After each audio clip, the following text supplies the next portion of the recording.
શ્રાવણનો પવિત્ર મહિનો ચાલી રહ્યો છે ત્યારે દેશના પ્રથમ જ્યોતિર્લિંગ સોમનાથ મહાદેવ મંદિરને શણગારવાનો અનેરો અવસર આ ઐતિહાસિક અવસર મળ્યો છે વડોદરાના શિવભક્તોને।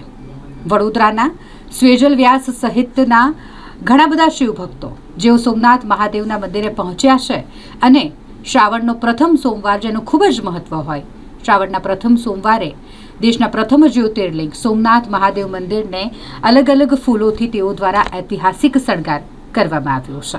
આ પાવન સેવા કાર્યમાં મુખ્ય યોગદાન આપનાર વડોદરાના ભક્તોની વાત કરીએ તો તેમાં સ્વેજલ વ્યાસ, મયંક પટેલ, પ્રિતેશ પટેલ, કમલેશ ઠક્કર, જયેન્દ્ર શાહ, જયેશ પટેલ, ગોપાલ પટેલ, નીલાંગભાઈ અને હિમાંશુ પટેલ જેવા ભક્તોનો ખૂબ જ ઉમદા સહયોગ રહ્યો।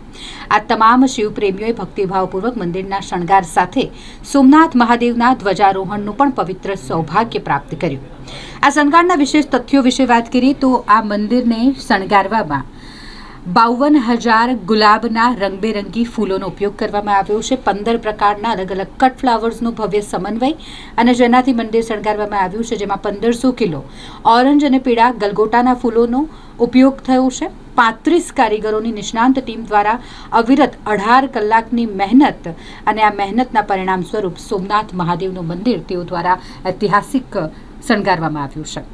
પ્રથમ શણગાર પ્રથમ સોમવારે કરવામાં આવ્યો હોય ને ત્યારબાદ પણ તેઓ દ્વારા અન્ય જે જ્યોતિર્લિંગો છે તેનો શણગાર અને ધ્વજારોહણ પણ કરવામાં આવશે।